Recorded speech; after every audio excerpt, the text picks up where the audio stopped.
नमस्कार, आप देख रहे हैं जानो दुनिया। मैं हूं आपके साथ हर्षिता। आइए करते हैं खबरों से शुरुआत।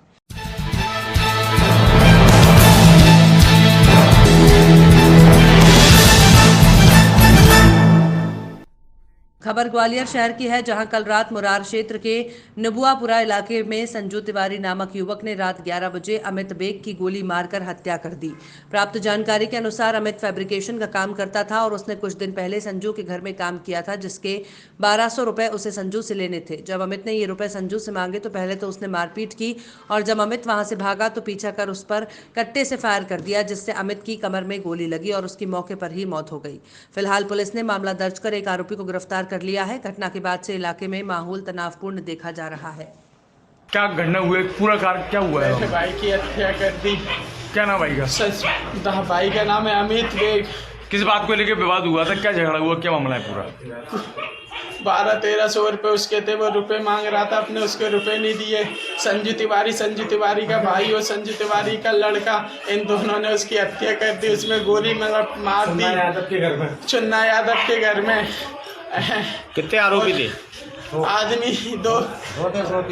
कितने फायरिंग करी? आदमी दो थे, उसका एक लड़का था। फायरिंग कितने करी है? कौन ने मारी? फायरिंग उनने करी है, 3-4 फायरिंग करी है। किसने करी फायरिंग? ऊपर भी चुन्ना ने। कौन है ये? संजू तिवारी का भाई और उसका बेटा। इन लोगों ने मेरे भाई को मार दिया। हम लोग जा रहे हैं, हम लोगों के ऊपर भी गोलियां चलाई हैं उसने। आरोपी गिरफ्तार है? आरोपी को पुलिस वालों ने पकड़ लिया, पर सामने नहीं लाया, अभी पेश नहीं करा। आप क्या चाहते हो? आप अरेस्ट कर। मैं इंसाफ चाहता हूँ, मेरे भाई से इंसाफ मिल है। मेरे भाई को इंसाफ, मेरा भाई 1300 रुपये की बात थी। उसके बाद और भी कोई पुरानी रंजिश चल रही थी आपकी? कोई पुरानी रंजिश नहीं थी, कुछ नहीं थे। उसके रुपए आ रहे, उसके रुपए नहीं दिए, रुपए नहीं देता। मेरे भाई को गोली को मार दी उसने। उसका मेरा नाम धर्मेंद्र यादव है। धर्मेंद्र जी, क्या किसने गोली मारी है, क्या पूरा मामला? प्रॉब्लम ये थी कि मेरा जो साथ में था लड़का जो खत्म हो गया है। क्या नाम है उसका? अमित। हाँ। तो क्या हुआ क्या अपने रूम में बैठे थे। ठीक है। इसने आके आया, दरवाजा खटखटाया। कौन आया? संजू तिवारी, उसका लड़का। ठीक है। तो जब हमने गेट खोलने के अंदर की खोल देंगे, तो मेरे साथ जो लड़का था वो आके गेट खोला, तो गेट खोलने से पहले उसने फायरिंग कर दी। तो वो क्या स्टील का गेट था, उस फायरिंग में उसके सीधे यहाँ पे गोली पड़ी। कौन ने पहली गोली चलाई थी? संजू तिवारी ने। ये संजू तिवारी कौन है? क्या रसूलदार है या कौन मोहल्ले गुंडा है, कौन है? नहीं सर, ये पड़ोसी गुंडा है। है। पहले भी उसको गुंडा है। उधर पहले भी एक इसका रोज का रट्टा है। दारू पी के कॉलोनी में रोज नौटंकी करता था, गाड़ी गलौच हथियार लेके। मगर आज उसने पूरी हद कर दी। किसी शिकायत आपने थाने में की क्या? उससे बाहर से घर से निकला मैं, इसकी गोली पड़ी तो मैंने देखा नहीं गोली पड़ी, मैंने वैसे ही कर गया। जब बार गेट खोल के मैं गया तो ये 3-4 थे। इसका बच्चा था, उसका जो संजू तिवारी का बच्चा, संजू तिवारी उसकी वो भाभी थी, उसकी औरत और बच्ची। इन औरों ने बका लेके मेरे पे भी चलाया। तो क्या जनता कॉलोनी पे आके पकड़ के कैसी ले गई। बस। ये गोली क्यों मारी गई, ये क्या वजह थी? इसकी वजह कोई वजह ही नहीं है। नहीं बताया, पुरानी रंजिश चल रही है आपकी? कोई रंजिश नहीं है, 30 साल हो गई, कोई रंजिश नहीं है, कोई लड़ाई ना कोई झगड़ा। पैसे के लेन देन बताया जा रहा है ना, कोई पैसे का लेन देना मेरे से उससे कुछ नहीं है।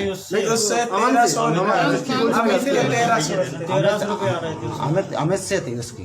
किससे रंजिश थी? अमित की इससे होगी। अमित क्या करता है? अमित वो है काम करता है, काय का? स्टीलिंग का काम करता नहीं है। तो जो इनकी धमकी दे रहे हैं उसके बाद शिकायत करी आप थाने संबंध थाने में शिकायत की आपने? उसका रोज का नौटंकी था, पूरी कॉलोनी कुछ नहीं कह पा रही, हम भी नहीं कह। या कोई तात्कालिक वजह है।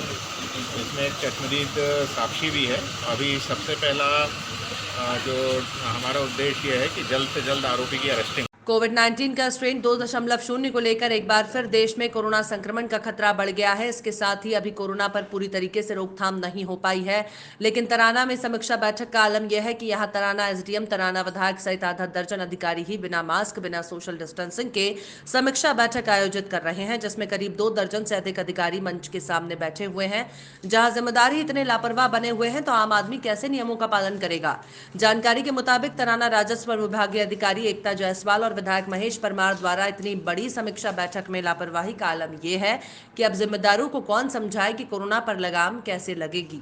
जबकि कोविड-19 को नियंत्रण करने की गाइडलाइन में मास्क के साथ 2 गज की दूरी भी जरूरी है, लेकिन यहाँ पर सभी नियमों को ताक पर रख धज्जियां उड़ा रहे हैं। किया था, किस तरह अधिकारियों ने मास्क नहीं पहने। हमें अखबारों के माध्यम से और कोई अन्य माध्यम से पता चला कि आज सम्मानित विधायक महेश जी परमार समीक्षा बैठक लेने वाले हैं, तो हमने इस बारे में जानना चाहा। तो प्रिंट मीडिया द्वारा जो फोटो आए, इलेक्ट्रॉनिक मीडिया जो फोटो आए, उस फोटो में कहीं भी मास्क पहना हुआ नहीं था और वर्तमान में ताना में कोरोना पॉजिटिव निकला है। इसको ध्यान रखते हुए शासकीय अधिकारी, समस्त शासकीय अधिकारी और जनप्रतिनिधियों ने इसका बहुत ही अवहेलना की गई है। इस अवहेलना के उपलक्ष्य में उनको सोचना चाहिए। सर क्या जिस तरीके से कोरोना वैक्सीन को लेके क्या वो लोग ये मानते हैं उन लोगों को कोरोना वैक्सीन लग गई, जिसके कारण वो मास्क नहीं बन रहे हैं?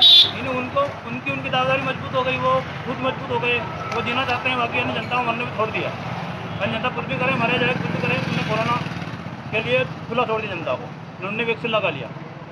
आप एक सत्ताधारी पार्टी के नेता हैं, सरपंच भी है, सरपंच संघ के अध्यक्ष भी हैं, इस विषय को आप कहाँ तक पहुँचाएंगे आप इस मामले? हमारे हिसाब से हमारे पार्टी के माध्यम से हमने समस्त पदाधिकारियों को, वरिष्ठ अधिकारियों को, वरिष्ठ जनप्रतिनिधियों को सूचना कर दी गई है। जो भी संज्ञान लिया जाएगा उसको लिया जाएगा और हमारे द्वारा जो भी पेपरों के माध्यम से सूचना की जाएगी। पटना कला में प्रधानमंत्री आवास में पात्रों को अपात्र किया गया पैसे लेकर प्रभुदयाल खम्परिया लगातार इस विषय में जनपद सीईओ और पन्ना कलेक्टर को लिखित शिकायत कर चुके हैं, फिर भी शासन नहीं जागा। आपको बता दें कि बेघर गरीबों के लिए पीएम नरेंद्र मोदी ने प्रधानमंत्री आवास योजना चलाई थी। इस योजना का मकसद था कि जो भी परिवार अभी तक अपने स्वयं के घर से महरूम है, उनके खुद का आशियाना मिले।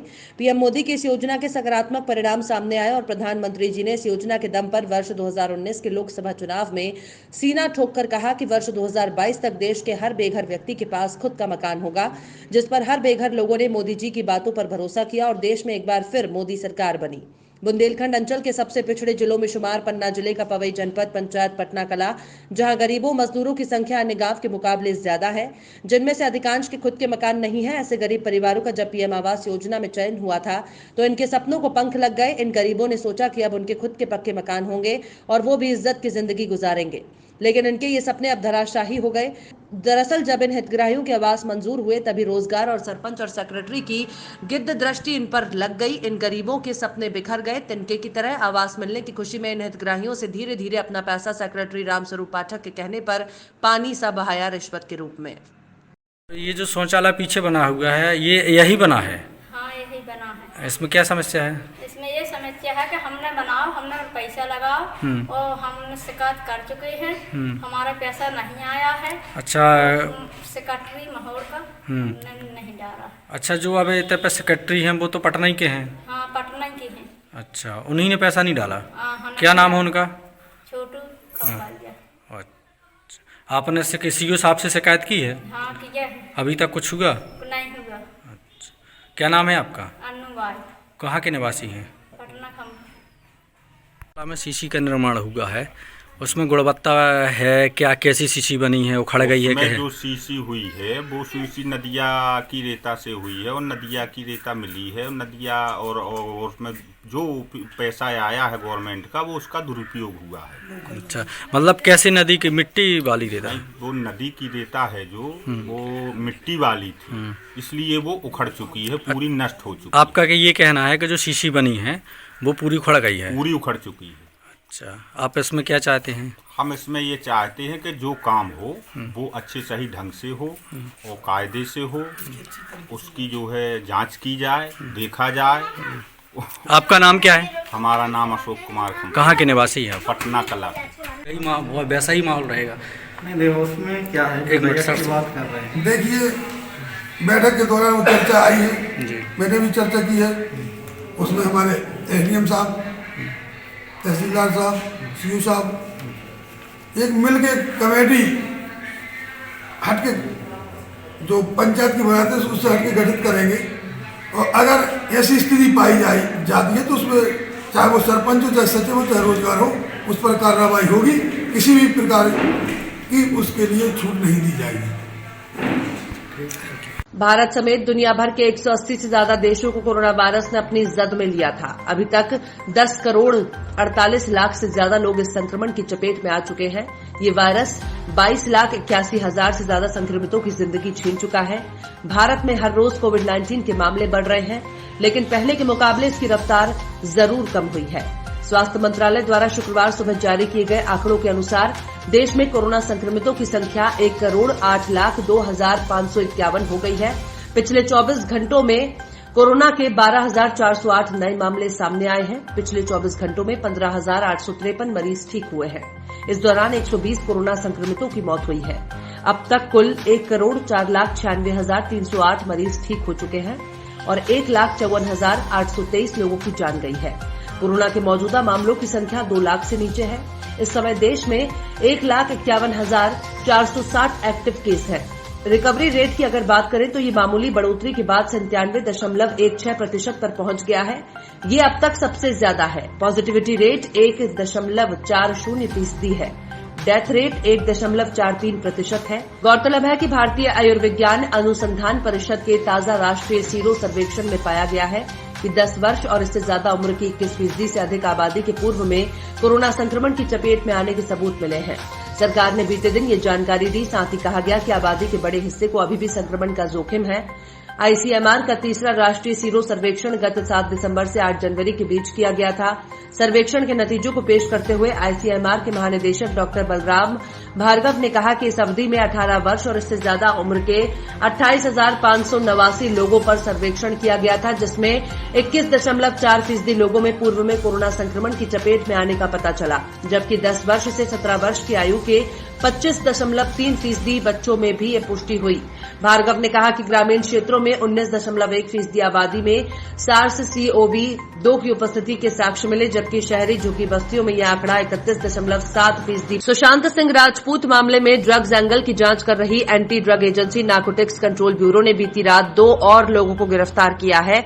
इसके साथ ही मामले में अब तक कुल 34 लोग गिरफ्तार हो चुके हैं। ब्यूरो ने बीती रात अंतर्राष्ट्रीय तस्कर करण सजनानी और उसकी महिला मित्र राहिला फर्निचवाला को 16/20 केस में गिरफ्तार किया है। करण सजनानी को सुशांत ड्रग्स केस में पहले से गिरफ्तार आरोपी अनुज केशवानी को ड्रग्स बेचने के आरोप में गिरफ्तार किया गया, जबकि राहिला को ड्रग्स कारोबार के षड्यंत्र में शामिल होने और उसे संरक्षण देने का आरोप है। सुशांत सिंह राजपूत ड्रग्स केस में एनसीबी ने पिछले 3 दिन में 4 नई गिरफ्तारियां की हैं, जिसमें सबसे बड़ा नाम ऋषिकेश पवार का है। ऋषिकेश पवार अभिनेता सुशांत सिंह राजपूत का पूर्व असिस्टेंट डायरेक्टर था और ऋषिकेश पवार पर सुशांत को ड्रग्स देने का आरोप है। दूसरे बड़े आरोपी जगताप सिंह आनंद पर ड्रग्स से मिले पैसे पार्क करने और फाइनेंस करने का आरोप है। सुशांत सिंह राजपूत मामले में एनसीबी ने 32वीं गिरफ्तारी की। ड्रग्स तस्करी की साजिश में शामिल आरोपी हिरासत में है। आपको बता दें कि मंगलवार को ही एजेंसी ने सुशांत राजपूत के ड्रीम प्रोजेक्ट के पूर्व असिस्टेंट डायरेक्टर ऋषिकेश पवार को गिरफ्तार किया था। पवार की तलाश एजेंसी को काफी दिनों से थी, क्योंकि उसका नाम पूछताछ में 2 बार आ चुका था। एक बॉलीवुड ड्रग्स मामले की जांच के दौरान एक आरोपी ड्रग्स सप्लायर ने ऋषिकेश पवार का नाम लिया था। वहीं सुशांत सिंह राजपूत के स्टाफ दीपेश सावंत ने भी अपने बयान में ऋषिकेश का नाम लिया था। पवार पर आरोप है कि सुशांत सिंह राजपूत को ड्रग्स सप्लाई करने में उसका हाथ। केंद्र के नए कृषि कानूनों के खिलाफ किसानों का प्रदर्शन शुक्रवार को जारी रहा। किसान कानूनों को वापस लेने की मांग अपनी मांग पर बरकरार है। दिल्ली की अलग अलग सीमाओं पर डटे अन्नदाताओं का कहना है कि जब तक सरकार उनकी बात नहीं मानती है, वे पीछे नहीं हटेंगे। इस बीच किसान संगठन 6 फरवरी यानी शनिवार होने वाले राष्ट्रव्यापी चक्का जाम को लेकर तैयारी में जुटे हैं। वहीं 26 जनवरी की घटना के बाद से दिल्ली की सीमाओं पर पुलिस और सुरक्षा बल पूरी तरह से मुस्तैद है। भारत में चल रहे किसान आंदोलन का रिहाना, ग्रेटा थनबर्ग समेत कई अंतर्राष्ट्रीय हस्तियों ने समर्थन किया। वहीं किसान आंदोलन और कृषि कानून को लेकर संसद में विपक्ष भी हंगामा कर रहा है। किसान आंदोलन का शुक्रवार को 72वां दिन है। सिंघू और टीकरी बॉर्डर पर अब भी इंटरनेट बंद है। कल होने वाले चक्का जाम को लेकर किसान संगठनों की अहम बैठक होनी है। मीडिया के प्रवेश पर अब भी रोक है। किसान संगठनों के मुताबिक अब भी दिल्ली जाने वाले 6 किसान लापता हैं। भारत ने खालिस्तानी समूह सिख फॉर जस्टिस और उसके अगलावादी अभियान रेफरेंडम 2020 की जांच के लिए अमेरिका से मदद मांगी है। यह अनुरोध अमेरिकी न्याय विभाग को भेजा गया है। किसान आंदोलन के तार खालिस्तानी गुटों से जुड़े होने के आरोपों को लेकर विदेश मंत्रालय ने गुरुवार को यह जानकारी दी। अमेरिका ने कृषि सुधारों को लेकर भारत द्वारा उठाए गए कदमों को स्वीकार किया है। विदेश मंत्रालय ने कहा कि ऐतिहासिक लाल किले पर हिंसा और तोड़फोड़ को लेकर भारत में वैसी भावनाएं सामने आई जैसे कि 6 जनवरी को अमेरिकी संसद कैपिटल हिल पर हुई घटना को लेकर।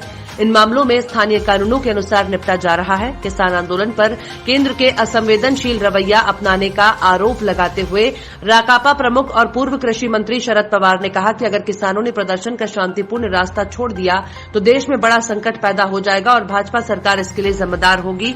बहुस्तरीय बैरिकेड और कंटीले तार लगाने और सड़कों पर कीले ठोके जाने को लेकर उन्होंने सरकार की आलोचना की और दावा किया कि ऐसे तो अंग्रेजों के शासन के दौरान भी नहीं। खबरों में फिलहाल इतना ही। आप देखते रहिए जानो दुनिया।